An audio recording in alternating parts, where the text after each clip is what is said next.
एक घना जंगल था जहाँ एक विशाल और शक्तिशाली शेर सिंहराज राज करता था। वह जंगल का राजा था और सभी जानवर उससे डरते थे, लेकिन वह बहुत न्यायप्रिय भी था। सिंहराज का एक नन्हा शावक था जिसका नाम शेरू था। शेरू बहुत ही नटखट और चंचल था। एक दिन खेलते खेलते वह जंगल के पास बहने वाली एक गहरी नदी के किनारे पहुंच गया।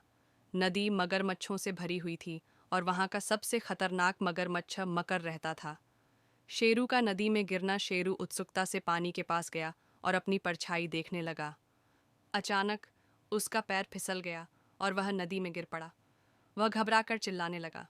पास ही मगरमच्छ मकर उसे देख रहा था। मकर ने सोचा, आज तो बड़ा शिकार खुद ही मेरे पास आ गया। वह धीरे धीरे शेरू की ओर बढ़ने लगा। मगरमच्छ का बदला हुआ मन जैसे ही मकर शेरू के पास पहुंचा, शेरू ने डरी हुई आंखों से उसे देखा और रोते हुए कहा, कृपया मुझे मत खाइए, मुझे बचा लीजिए। मकर का दिल पिघल गया। उसने सोचा, यह एक बच्चा है और मैं भी कभी छोटा था। अगर मैं इसे मार दूंगा तो इसकी माँ और पिता कितना दुखी होंगे। मकर ने शेरू को पीठ पर बैठाया और धीरे धीरे किनारे पर ले आया।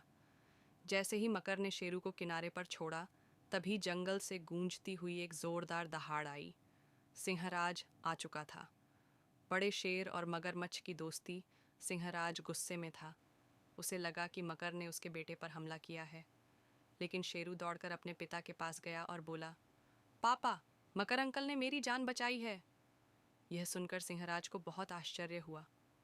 उसने मकर को देखा और कहा, आज तुमने मेरी सबसे कीमती चीज़ बचाई है। मैं तुम्हारा एहसान कभी नहीं भूलूंगा। इसके बाद शेरू और मकर की दोस्ती हो गई। धीरे धीरे सिंहराज और मकर भी अच्छे दोस्त बन गए। जंगल के अन्य जानवरों ने यह देखकर सीखा कि सच्ची दोस्ती जाति या ताकत से नहीं बनती, बल्कि दिल से बनती है।